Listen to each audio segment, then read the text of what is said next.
क्या business analyst अपने career में कोई चैलेंजेस फेस करते हैं? वेल, ऐसे इमेजिन करना कि एक बहुत इंपॉर्टेंट प्रोजेक्ट चालू है। आप as a business analyst completely plugged in हो कि आप क्लाइंट को भी संभाल रहे हो, डेवलपमेंट टीम को भी संभाल रहे हो, टेस्टिंग टीम को सपोर्ट कर रहे हो, जो टेक्निकल राइटर्स है उनसे भी फॉलोअप ले रहे हो। You are managing the whole sprint. आप ही स्क्रम मास्टर हो, आप ही डिलीवरी मैनेजर हो।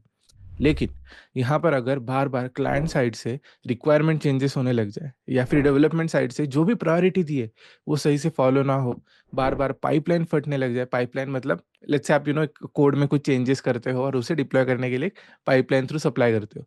तो बेसिकली कुछ टेक्निकल इश्यूज़ आ जाए या फिर टेक्निकल राइटर्स अपनी टाइमलाइन को फॉलो ना करें, ऐसे बहुत सारे चैलेंजेस आ सकते हैं। And at this moment business analyst एक अनसंग हीरो बन जाता है, जिसे बेसिकली ये पूरा केओस मैनेज करना पड़ता है and on time as per client expectation अपना काम डिलीवर करना पड़ता है। आज के वीडियो में हम यही देखेंगे कि एक बिजनेस एनालिस्ट अपने करियर में कौन से चैलेंजेस फेस करता है एंड उन चैलेंजेस को वो कैसे ओवरकम कर सकता है। चलिए शुरू करते हैं।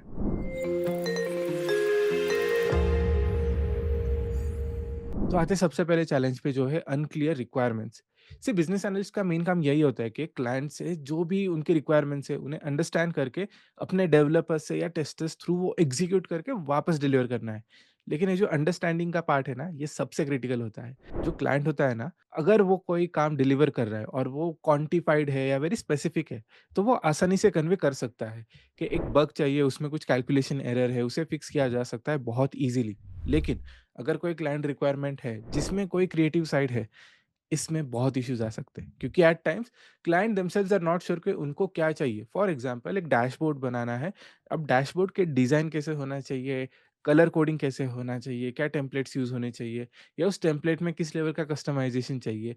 Most of the clients are very clear about it, लेकिन कुछ क्लाइंट्स होते हैं जो बीए पर ही रिलाय होते हैं कि this is what we need, this is the output that we need, आप बना के दे दो। अभी आउटपुट डिफाइन हो गया है, लेकिन बीए का थिंकिंग अलग हो सकता है as compare to the client side. तो यहाँ पर अगर अनक्लियर रिक्वायरमेंट्स पास ऑन की गई है, तो it can be a major challenge for a business analyst. और इसके लिए मैं एक बहुत ईजी सोल्यूशन देता हूँ। जब कोई रिक्वायरमेंट्स पास ऑन हो गई है विच आर क्वाइट वेग और ओपन, अब क्या करो, काम को 20% कंप्लीट करो और एक स्क्रैच रोड मैप बना लो कि आगे काम किस तरह से होगा। Have a quick call with your client, उन्हें बस शोकेस करो, डेमो दे दो कि this is what our progress is, ये आगे का रोड मैप है। Is this as per your requirement और is this fulfilling your requirement? अगर ग्रीन सिग्नल मिल गया तो कंटिन्यू, अगर रेड सिग्नल मिल गया, कुछ चेंजेस आ गए, so we are still in time to fix those. तो आप 20% काम को इमीडिएटली फिक्स कर सकते हो और बाकी का 80% एफर्ट बच सकता है in terms of going in the wrong direction. अब दूसरे चैलेंज पे आते हैं, जो है stakeholder conflicts. At times ना, आप एक टीम में अकेले बीए नहीं होते हो, और यहाँ पे मैं अपना एक पर्सनल एक्सपीरियंस शेयर करता हूँ। मैंने जब एफआईएस फ्रेशली ज्वाइन किया था as a senior business analyst, तो उसी टीम में बाकी के बिजनेस एनालिस्ट भी थे। और हमारा जो वर्क प्रेशर था या वर्कलोड था, वो मेजरली बग इश्यूज की वजह से आ रहा था कि सिस्टम में बहुत सारे बग्स थे जो क्लाइंट रिपोर्ट कर रहा था and we were getting them fixed. ऐसे में क्या हुआ कि इनिशियल फेज में मैं जब ट्रेनिंग कर रहा था, तब एक बग रिपोर्ट हुआ था जो मुझे असाइन हुआ था और मैं उसका इन्वेस्टिगेशन कर रहा था। लेकिन जब मैंने स्प्रिंट पे उसका अपडेट दिया कि it is still work in progress, मुझे पता चला कि किसी और बिजनेस एनालिस्ट ने वो फिक्स भी कर दिया था। इसीलिए मुझे इन्वेस्टिगेशन के लिए ज़्यादा टाइम लग रहा था, क्योंकि बग ही नहीं मिल रहा था। किसी ने बिना पूछे, बिना बताए फिक्स कर लिया। तो after that meeting when I went to that BA and I asked कि यार, ये इश्यू तो मुझे असाइन हुआ था, आपने फिक्स भी कर दिया और मुझे कन्वे भी नहीं किया। आई गॉट अ रिस्पॉन्स कि एक छोटा-सा बग है, इतना टाइम नहीं लगना चाहिए, तो मैंने फिक्स कर दिया, which is fine, fair enough. But communication is the key. क्योंकि उसी टाइम में मैं किसी और बग पे काम कर सकता था, कुछ और डिलीवरी बेहतर कर सकता था, कुछ और काम इन जनरल कर सकता था।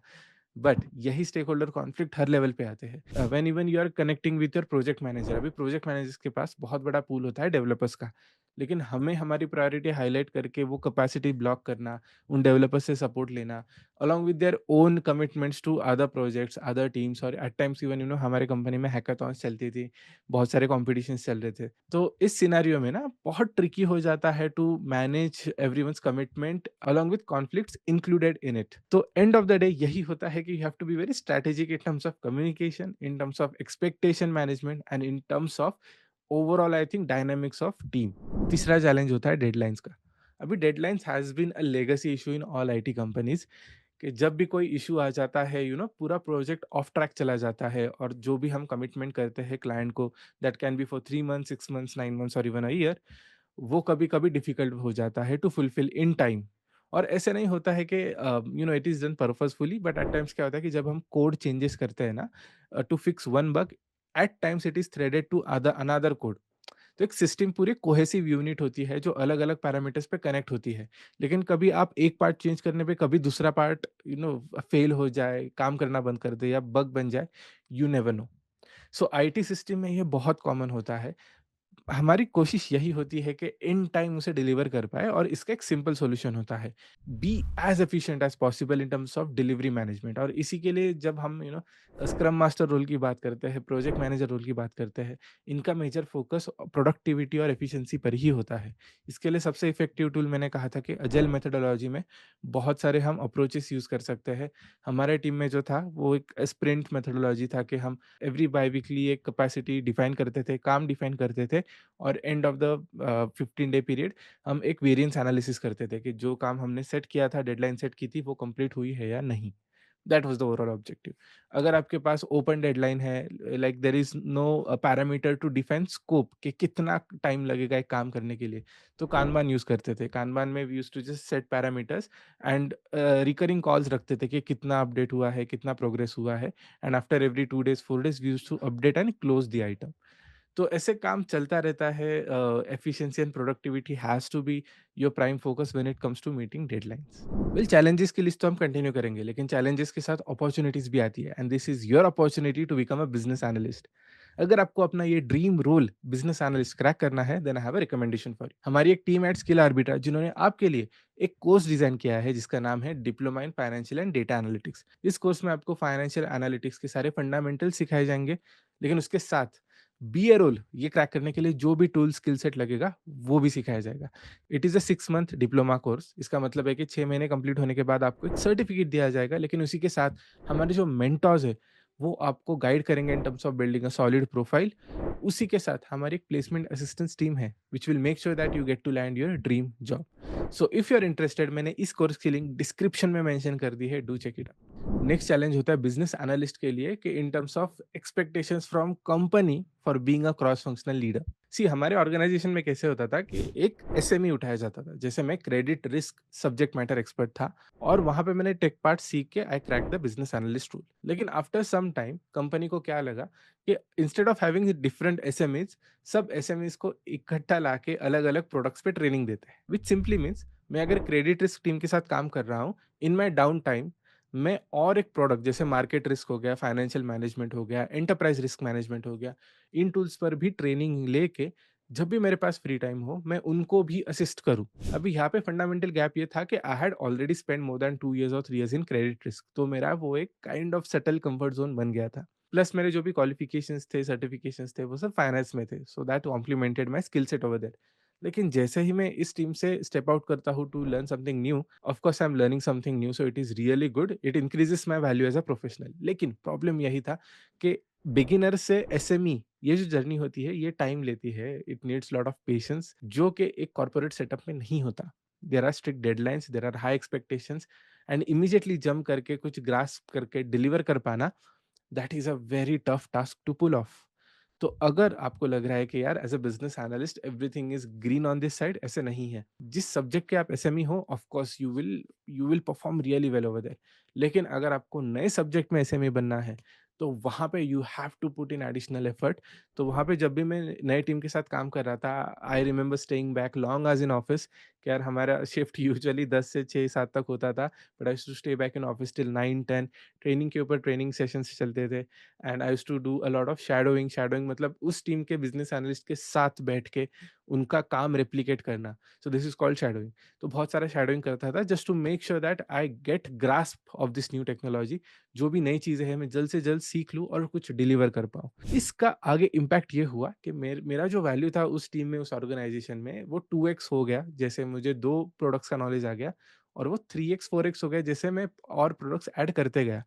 सो अब प्रोफेशनल, अब ये जिसके पास बहुत सारे सब्जेक्ट्स के लिए एक एक्सपर्टीज है, of course your value is exponential, and believe me, जो टिपिकल 20-30% प्रीमियम सैलरी एक बीए को दी जाती है, जिसके पास बहुत सारे प्रोडक्ट्स की एक्सपर्टीज़ है, उसे 5x या एट टाइम्स 8x, 10x भी प्रीमियम दिया जाता है in terms of salary. I still remember, मैं सीनियर बीए था, सीनियर बीए के ऊपर वी हैड प्रिंसिपल बीए, जिसके पास ऑलमोस्ट 8 से 10 टूल्स की ओवरऑल एक्सपर्टीज़ थी and his salary was almost 8x of what I was getting.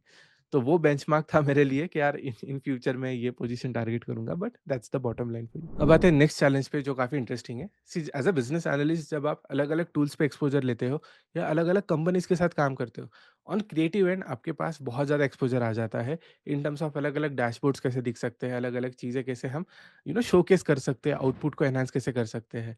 And based on this मैं अपने मैनेजर के पास गया and I displayed my ideas के 1 2 3 4 these are the ideas which I want to execute. ये देखने के बाद मैनेजर ने कहा कि Aditya, I love your ideas, लेकिन जो भी हम काम करते हैं वो एज़ पर क्लाइंट बिलेबल करते हैं। बिलेबल इन द सेंस एक अमाउंट फिक्स की जाती है इन कॉन्ट्रैक्ट कि इतने काम के लिए इतने बिलेबल आवर्स लगेंगे और उसके लिए इतना कॉम्पेंसेशन होगा। If a company goes beyond that, मतलब जो भी मैं कॉन्ट्रैक्चुअल स्पेस के बाहर जाके काम कर रहा हूँ, उसके लिए हम कॉम्पेंसेशन नहीं माँग पाएँगे। तो जो भी आइडिया है उसे एग्ज़ीक्यूट करने के लिए हमारे पास even though we have willingness, we don't have funds, restriction है कि अगर यहाँ अबव एंड बियॉन्ड जाना है तो इतना ज़्यादा स्कोप है ही नहीं। We are restricted as per the contract and as per the business we are delivering. तो यही बस एक सेटबैक मुझे लगा था और बहुत जगहों पे आपको दिखेगा कि एज अ बिजनेस एनालिस्ट आपको एक चैलेंज फेस करना पड़ेगा। अब इसके लिए सॉल्यूशन इतना ही है कि without any expectation maybe stay back for long hours, showcase something और फिर as a promotion, as some kind of a bonus आप कंपनी से कुछ एक्सपेक्ट कर सकते हैं। So that's it for challenges की लिस्ट। लेकिन मेरे पास आपके लिए क्वेश्चन है। When we talk about opportunities, क्या आपको पता है कि इंडिया में कौन से कंपनीज में सबसे ज्यादा पे स्केल पे बिजनेस एनालिस्ट की अपॉर्चुनिटीज है? अगर आपको नहीं पता तो कमेंट सेक्शन में मेंशन करना, बी ए टॉप 10 सैलरी कंपनीज, और मैं अगला वीडियो इसी टॉपिक के ऊपर बनाऊंगा। Thank you for watching, I will see in the next one.